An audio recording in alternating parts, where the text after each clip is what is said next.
guys, it's Tammy Klingenberg with Realty Partners, residential real estate expert here in Central Florida, coming to you today with your productivity tip of the week. But don't forget that our series this month is September Secrets. So we're going to dish a little bit this month on some cold calling stats, which I think is going to be so important for you guys. But first, let's do our quote. And our quote is, when you learn how much you're worth, you'll stop giving people discounts.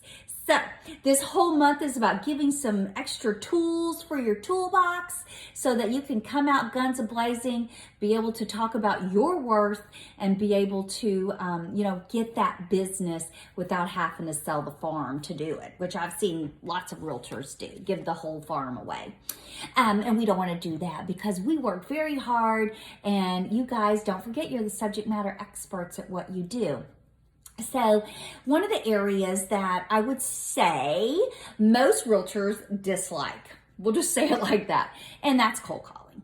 And for those of you who are looking to expand your business, it is still an important component of what you do. And yes, in the year of 2020, cold calling is still relevant. So, but of course you have to have the right mindset to do it. So a lot of realtors don't, and that's okay, because if you choose this avenue, you need to kind of know a little bit about what you're up against. You know, knowledge is power, and so let's have a little bit of knowledge. So you have people tell you, could be a broker, could be your productivity coach, could be the dude at the desk next door, whomever it is, tells you that when the phone rings, you got to pick it up, pick it up, pick it up, pick it up, get it quick, get it quick, get it quick. There's a reason behind that. And the reason is that 50% of web-based leads go with the first person that they connect with. Doesn't matter if they had never sold anything, if they got their license yesterday, if they're the first person to connect, then the web lead is going to go to them. That's just reality. So that's why, everyone says, pick it up, pick it up, pick it up. Now, once you get to that point, you may end up getting a voicemail. That happens quite often. And then what do you do from there? And now what? So one thing that I think that is super important to know is the amount of calls you need to anticipate making before you make that connection. So the statistics say 5 times, I say 6 times.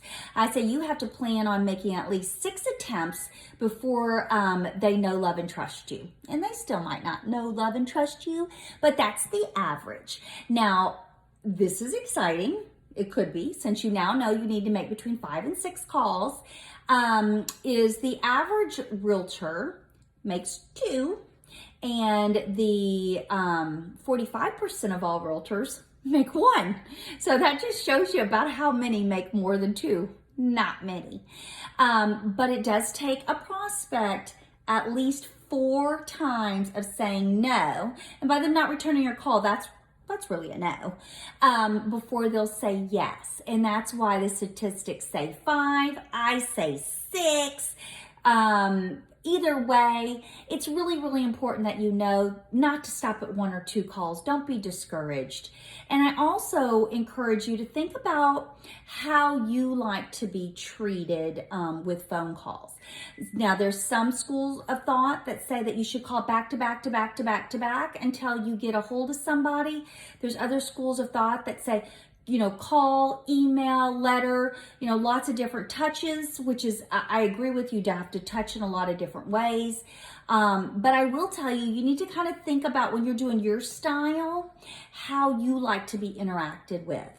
I will tell you right now, if anyone calls me back to back to back and it's not emergency, or one of my kids is dead, dying, or bleeding, and that's not going to happen. I'm not putting that out to the universe by any means, but it's got to be something pretty substantial for me to be okay with a back to back to back call. So if I have a potential vendor call me like that, I promise you I will not give them my business. Now, some of you are like, I love back-to-back calls, and that's okay. Then you just need to work your business the way you work it. But again, I think I would be authentic, and I would think I'd be pure, and I'd do it the way that you like to be interacted with. But the point of the matter is, you got to touch them only 5 to 6 times before you can get a yes out of them. Okay, makes sense. Now, here's another little tidbit. The best time of the week to make your cold calls is between 4 and 5 p.m. on Thursdays. So those of you who walk in the gate on Monday and you're jonesing and ready to go, and you sit down at 8 a.m. and you start making phone calls, or you drink your coffee, you talk to friends, you check your Facebook, and at 11 o'clock you decide to make phone calls, you are not going to have the same success.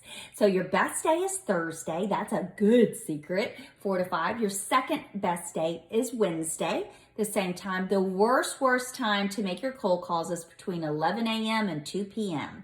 So, use that time to schedule appointments.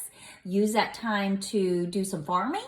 We've talked about that. So use it for other things. And oh my gosh, we're talking a little bit about time blocking here. So yes, you definitely want to put your prospecting or cold calling, however you'd like to call it, in your schedule. And I would really highly recommend you do it from Thursday from 4 to 5 for sure.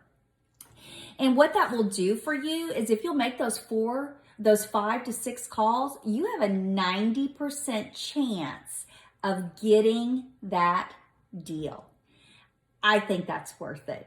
If you have a system in place, if you've got a CRM system and you haven't quite figured out how to use it yet, now is the time. If you're going to dive into these types of calls, you need to have a good, robust system. We use KV Core. It has a great drip campaign. Most of you probably have another CRM system. It probably has a great drip campaign. Whatever it is, you just have to get a system going, and that will make it a little less stressful to remember to make those phone calls, because a lot of times the prospects are watching you and they're waiting to see if you have the tenacity to keep going, if you are a person of your word. If you leave a voicemail and say, I'll call you tomorrow at 3 p.m. or I'll give you a shout tomorrow to see if I can catch you, make sure you make that phone call, because they're going to remember. Regardless if they pick up the phone or not, they're going to remember if you made that call. So don't forget, it takes a prospect at least 4 times to say no. On the average, there's some that'll say yes immediately. Remember, 50% say yes immediately if you're the first phone call. Maybe not immediately, but they will say yes to you. And then you have a 90% chance, because all the other realtors have given up after 1 to 2 phone calls. So keep it up. Make it 5 or 6. If you're looking for a coach to help you work through what items of value or what you could possibly say 5 or 6 times, then that's where a productivity coach comes in. And there's lots out there. Pick one that meets your style. Get your systems in place and start making those phone calls so you can build your database and find new customers for your business. I hope this productivity tip was helpful. Of course, you know where I'm at. I'm on YouTube. I'm on Facebook. I'm on Instagram. Some of you still have not subscribed. Do your little subscription, please. Remember, I have a little relationship with Google, and we're trying to have a stronger one. And you can help me do that by liking my videos, sharing my videos, subscribing to my channel. All that stuff would be so helpful. And then again, if you need a productivity coach, go ahead and message me and I can help you through that process, either my team or with another team of coaches. Okay, thank you so much. Have a great day. Bye-bye.